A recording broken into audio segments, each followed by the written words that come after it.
Indonesia punya program baru, yakni Muda Beda Project. Di Muda Beda Project ini kita akan menggali banyak isu yang ada di Sidoarjo atau mungkin isu-isu yang lagi hot nih.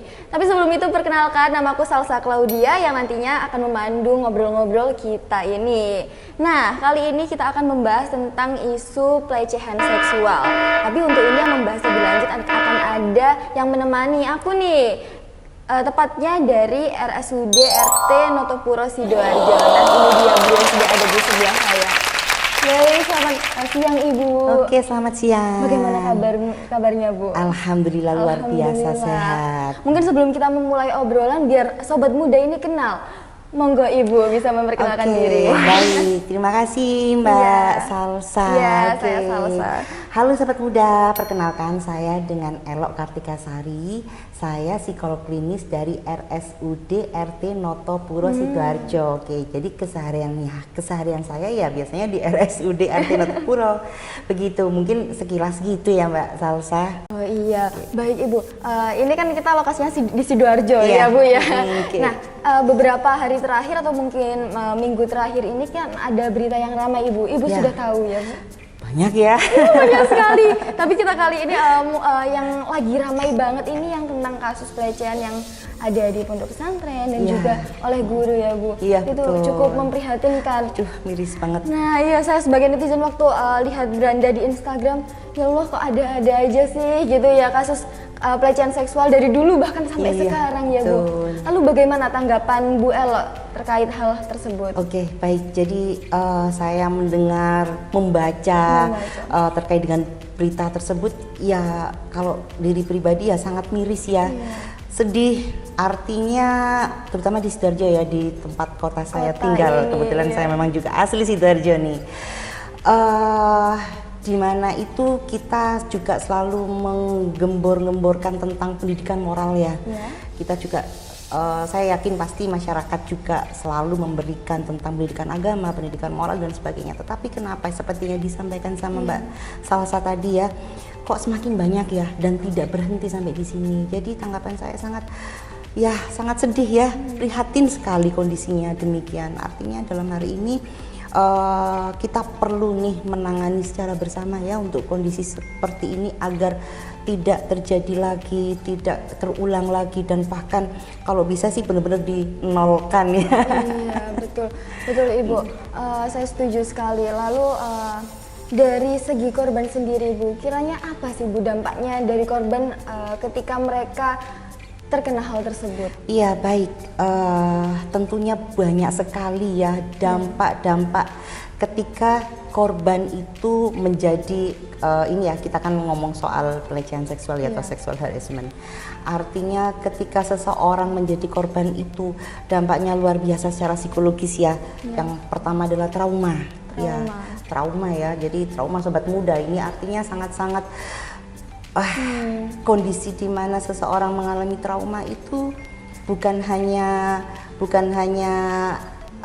bahkan bisa dialami sampai seumur hidup ketika tidak tertangani. Nah ini kan luar biasa ya, artinya bukan hanya trauma ya, juga ketika dia perasaan malu, ya pasti stres, dimana lagi ketika seseorang itu apalagi masa sekolah ya, masa SMP, SMA, SD ya, bahkan TK pun ya, bagaimana tanggapan masyarakat ya, artinya kan pasti akan ada stigma-stigma yang negatif ya kalau misalkan kasus-kasus seperti ini, dimana lagi juga di sekolah, jadi tentunya juga memberi pengaruh terkait dengan akademik ya, belajarnya dan masa depannya, dan banyak hal. Bisa jadi juga nanti anak tersebut yang paling parah adalah depresi dan bisa bunuh diri kalau tidak tertangani. Nah jadi luar biasa sangat membahayakan ya, jadi tidak bisa dianggap remeh ya sobat muda untuk kasus-kasus seperti ini, begitu Mbak Salsa. Nah Ibu, tadi kan jika fatal dan tidak tertangani dengan baik kan, ini kan bisa sampai ke masa depan si korban ini ya Bu. Iya, betul. Nah kira-kira kita sebagai mungkin orang sekitarnya, orang terdekatnya, atau mungkin sebagai orang luar yang ingin membantu, bagaimanakah cara kita agar si korban ini dapat pulih kembali Ibu? Ya, oke, baik. Jadi ketika kita ingin membantu ya, kita perlu sekali kerjasama dengan berbagai instansi ya, baik bukan hanya dengan keluarga saja ya, kita perlu juga dengan profesional ya, dengan psikolog ya. Pentingnya pendampingan terhadap si korban ini sangat penting ya, dalam artian kita tidak bisa membiarkan si anak ini terus mengalami trauma ya secara sendirian, di mana dia itu merasa dia tidak berdaya dan sebagainya ya. Pihak sekolah juga diperlukan untuk menangani juga, dan tentunya pihak pemerintah, kepolisian ini sangat juga, artinya kerjasama dari berbagai instansi ini diperlukan untuk penanganan kasus-kasus seperti ini agar tidak terulang, baik pada korban dan juga agar tidak orang lain itu melakukan ya, jadi memunculkan pelaku-pelaku baru. Nah, ini rantai ini harus diputus. Nah, diputus itu seperti apa ya? Benar-benar ya perlunya kerjasama tadi, Mbak Salsa. Begitu. Nah, Ibu, lalu itu tadi kan cara menanggulanginya. Tapi kalau kita kembali lagi ke awal, kira-kira bagaimana sih Bu caranya agar diri kita ini tidak menjadi korban gitu? Itu kan yang menjadi was-was ya Bu. Betul sekali. Ini penting ya Sobat Muda iya, ya. Jadi, apalagi yang anak-anak muda ini. Nah, iya artinya kita untuk kalau kita membahas seperti itu kita perlu runtut ya Mbak Salsa ya. Kenapa sih Sobat Muda jadi kasus-kasus ini selalu terulang dan terjadi lagi kayak lagu dan terjadi lagi gitu ya. Baik, yang pertama adalah kita runtut ya. Kenapa? Karena pendidikan seksual itu masih ada yang menganggap tabu. Oh iya. Ya, betul. jadi zaman sekarang itu berbeda sama zaman dulu ya. Dimana itu kalau zaman dulu itu ya oke lah seksual, soal ngomong seksual. Tapi kalau zaman sekarang soal ketabuan itu sangat-sangat enggak banget ya. Harus melek pokoknya ya.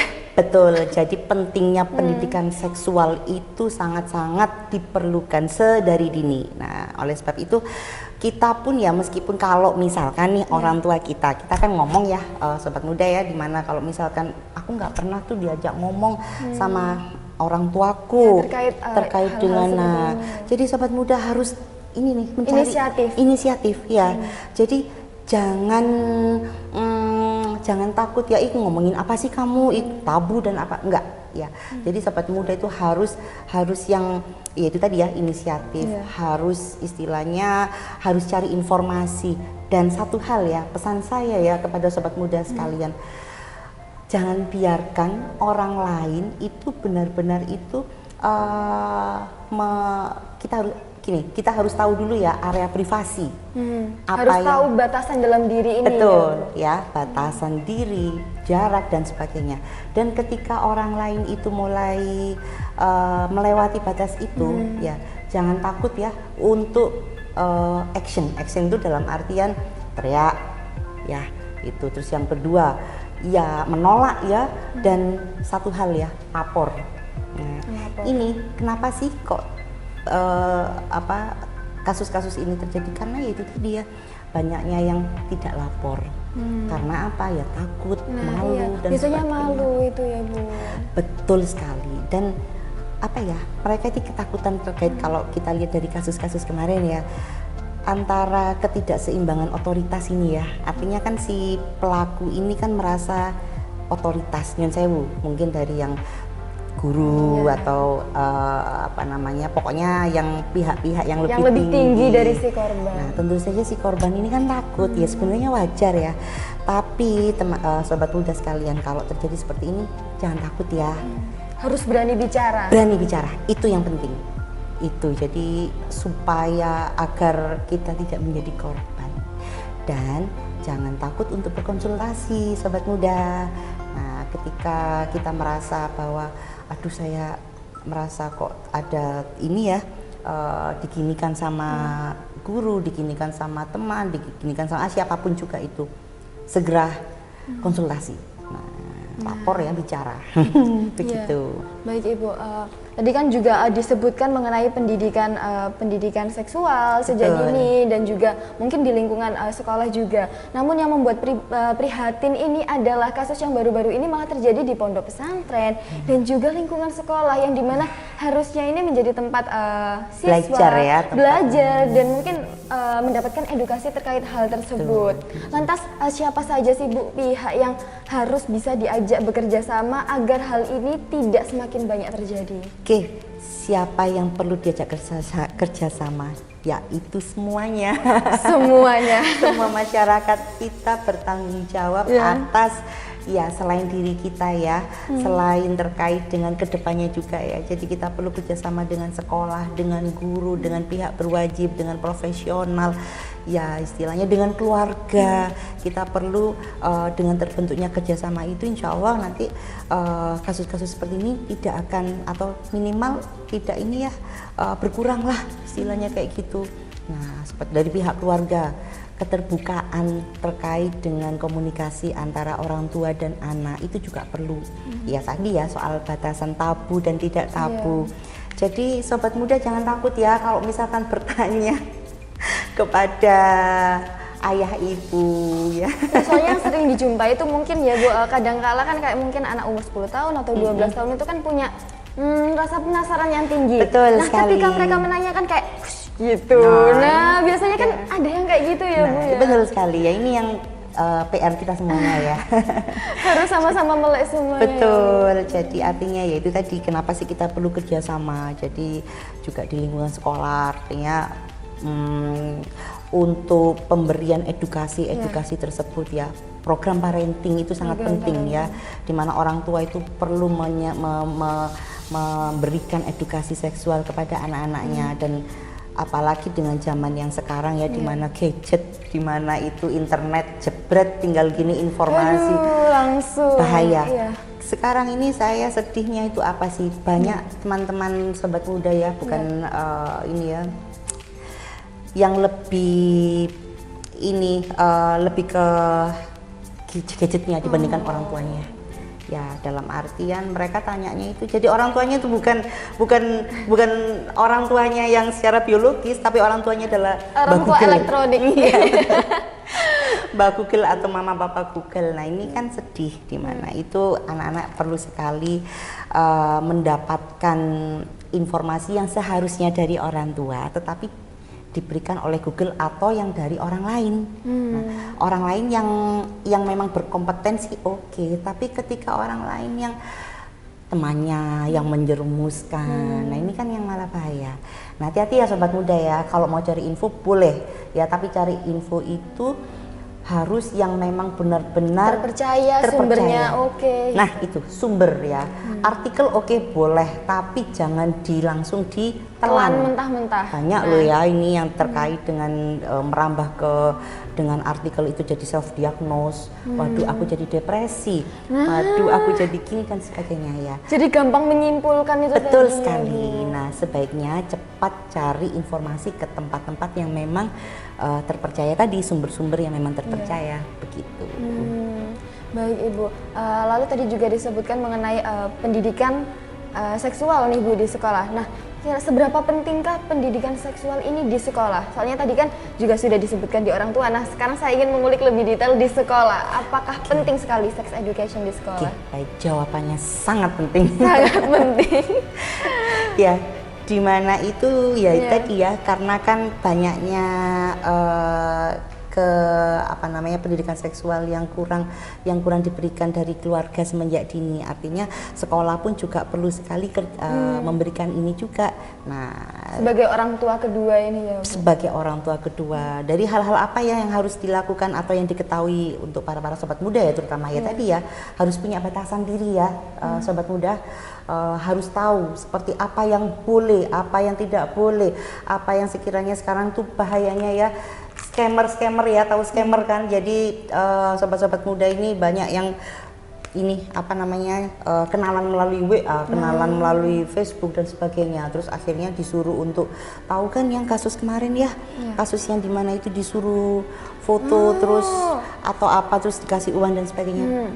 Hati-hati ya. Itu sekarang banyak banget Ibu, apalagi ini kalau di lingkungan teman-teman saya nih ya Bu ya, banyak sekali mereka itu yang mencoba semacam telegram anonim atau semacamnya itu, jadi mereka tuh berkomunikasi tanpa tahu orangnya langsung. Nah itu ya. Nah ini yang lagi marak ya. Hati-hati ya sobat harus muda hati-hati.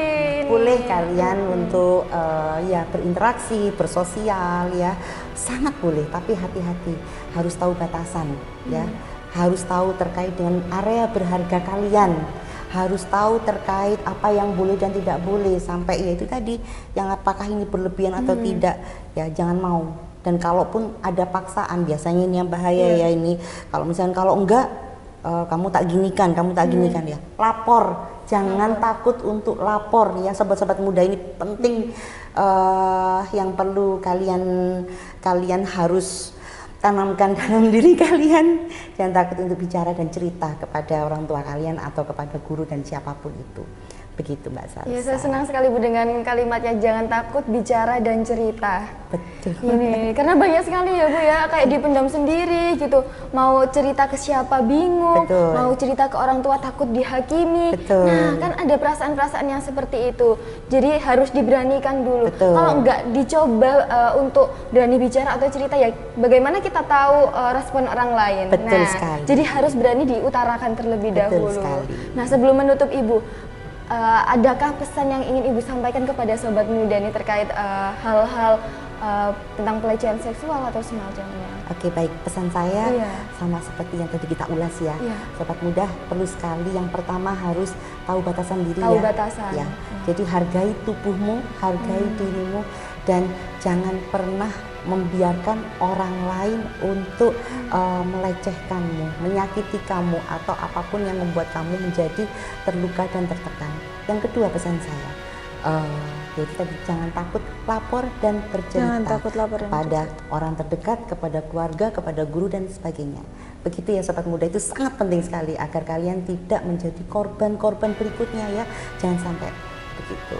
Baik Ibu, terima kasih. Intinya sobat muda harus tahu batasan dan tahu nih, tubuh kalian itu milik kalian sendiri, bukan milik orang lain. Jadi kalau dirasa aduh aku kok merasa terancam, aku kok merasa gini ya, ya harus berani nolak. Dan memang kalau sudah kejadian harus berani cerita, jangan dipendam sendiri. Oke, gitu aja. Baik, terima kasih Bu Elo. Aja perjumpaan kita di Muda Beda Project kali ini. Saya Salsa Claudia dan juga dengan Bu, Saya Elo Kartikasari. Aku muda, aku beda. Oke, terima